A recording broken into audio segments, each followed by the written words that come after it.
Hello, Professor. My name is Rafiq Salib. And I'm Adel Sharif.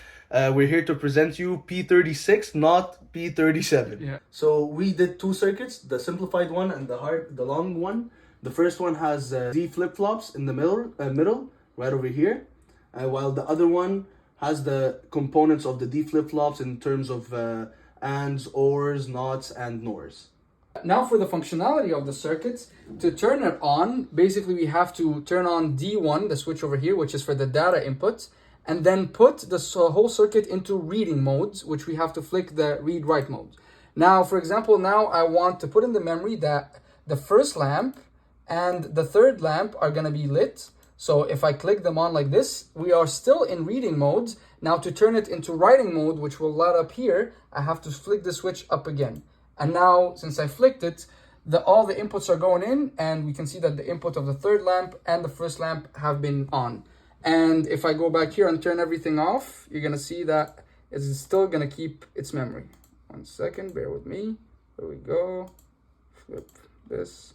Even when we turn on the data input, it's still going to be lit on. And now at the end of everything, if you want to reset, we click here, and it resets the lights to its original form.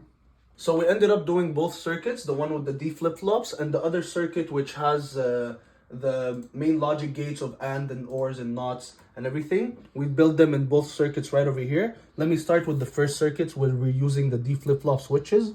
Over here we have the dip switches, right? Dip switches right over here. We have an and chip over here. We have a not chip right over here. We have another and chip over here.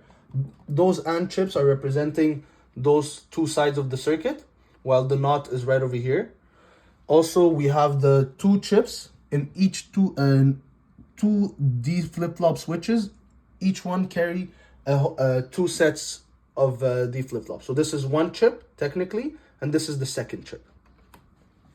Now for the second part of the circuit, we decided to go with the logic gates of the inside of a D flip-flop, and basically it's what we have here. So we made it modular in a way where this is basically going to be D1, this is going to be connected to the addresses, this is going to be connected to the outputs, and this yellow line over here is going to be the reset. So it's the same thing, but no D flip-flop chips at all. It's only, this is not two ANDs, one OR, and then two NORs, and then another one OR.